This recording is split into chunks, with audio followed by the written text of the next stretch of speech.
Eu queria falar um pouquinho sobre a minha experiência no desenvolvimento de jogos lúdicos, né? Então, basicamente, eu desenvolvi dois jogos, o Statistics e o Physics Quest, né?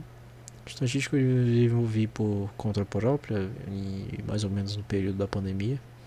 Eu levei mais ou menos 8 meses para fazê-lo. E o Physics Quest foi feito por um dos meus alunos de TCC, né? É mais ou menos o período que eu levei para fazer os dois, né? 8 meses e 12 meses. Obviamente, né? Como era o trabalho de TCC do meu aluno, a boa parte do jogo foi desenvolvido por ele, né? O Physics Quest, no caso. Bem, o resultado disso. Em relação ao primeiro jogo, eu consegui registrá-lo, como fiz o registro de software dele, e publiquei como um capítulo de livro, né? Então, academicamente, isso foi muito frutífero para mim, porque isso pontua no currículo, né? As inspirações que eu usei para desenvolver esses jogos foram The Slow Speed of Light, né, que é um jogo onde você aprende um pouco sobre relatividade, a questão da contração do espaço, dilatação do tempo, enfim. Age of Empires e Carmen Sandiego, né? Todos esses jogos são maneiras de você aprender alguma coisa, seja de história, geografia, física, de se divertindo, né? Você nem percebe que está aprendendo de fato algo, né?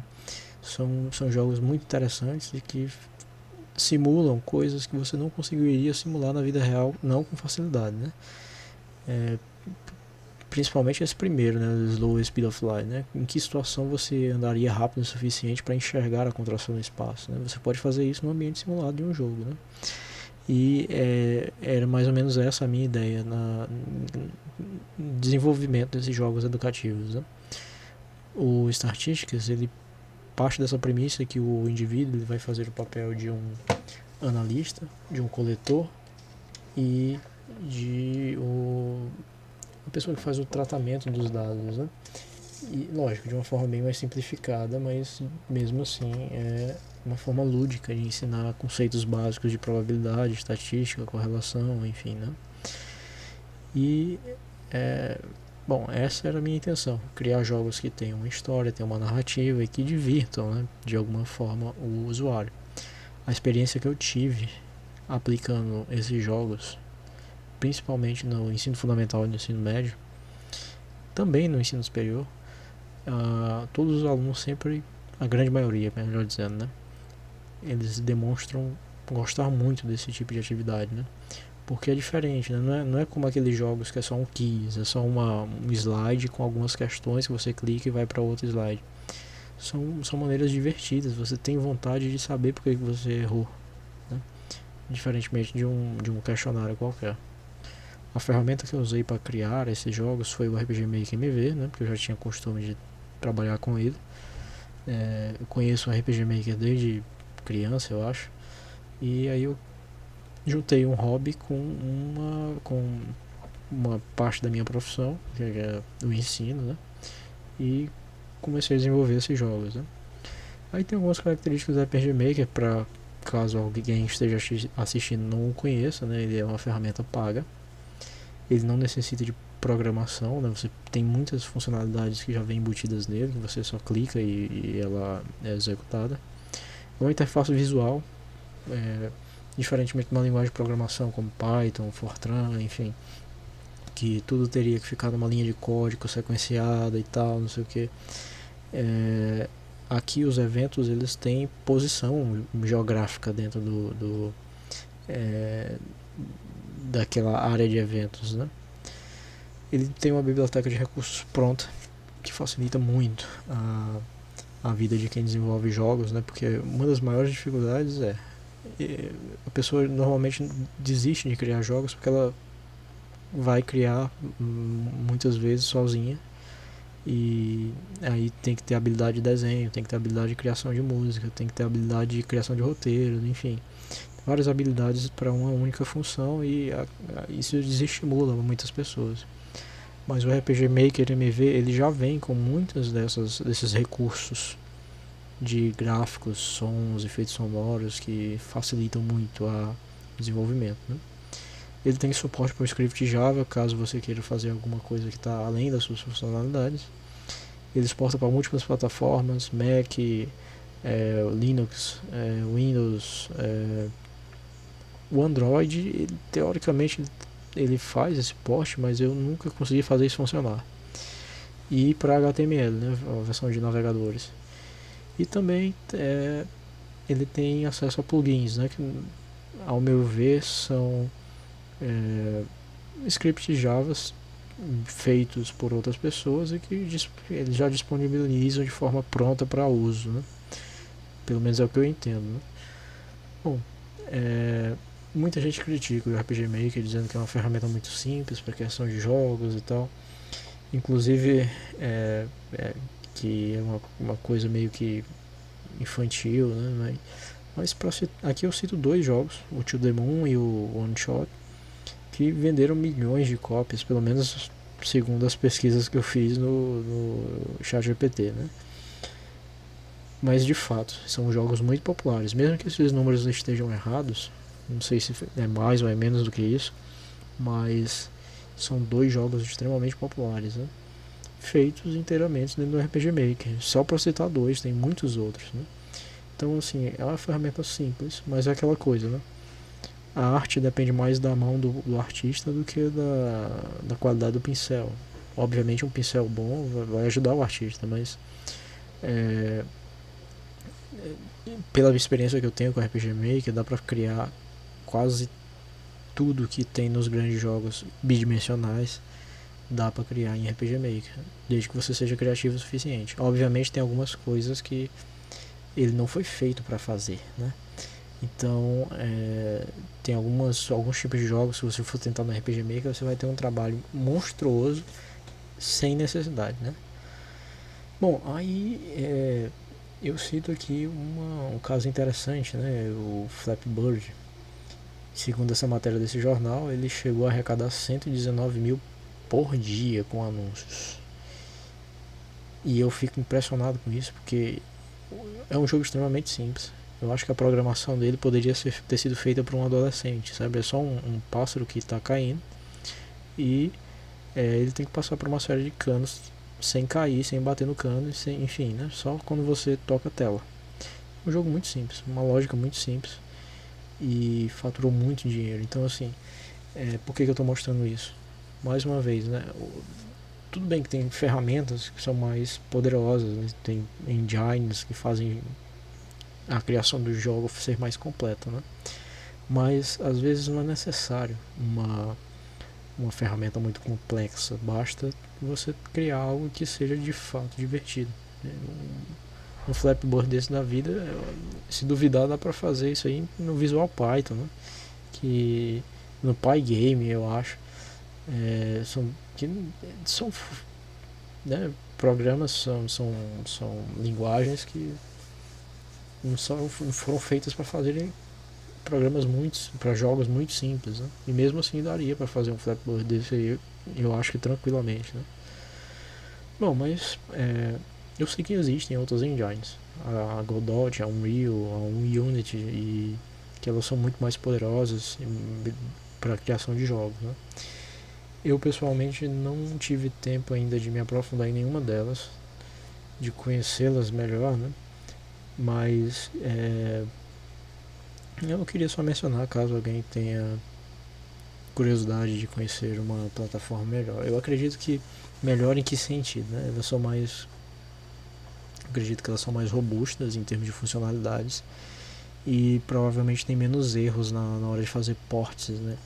E eu tive muitas dificuldades de botar os jogos feitos em RPG Maker para Android. Até hoje eu não consegui. Então eu acho que nessas engines deve ser um pouquinho mais fácil. Eu acho, né? Não tenho experiência para falar. Sim, mas e aí?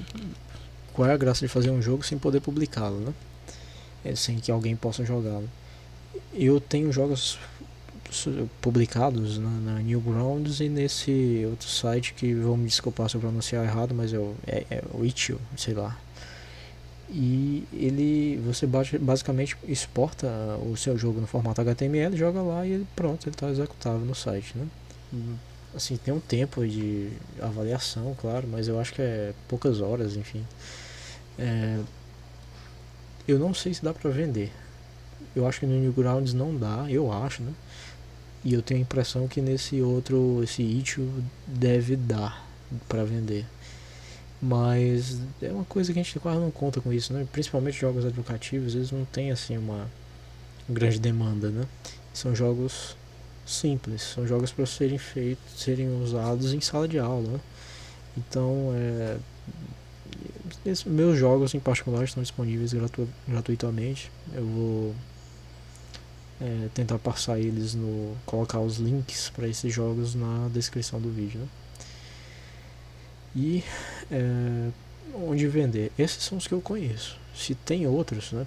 Provavelmente a Apple Store, enfim, eu não conheço. Eu só conheço esses três: a Microsoft Store, a Google Play e a Steam. Até onde eu sei, para publicar na Steam, você tem que criar uma conta de desenvolvedor e pagar $100, se eu não me engano, né? Você tem que ver se esse valor foi alterado no momento que você está assistindo esse vídeo, né?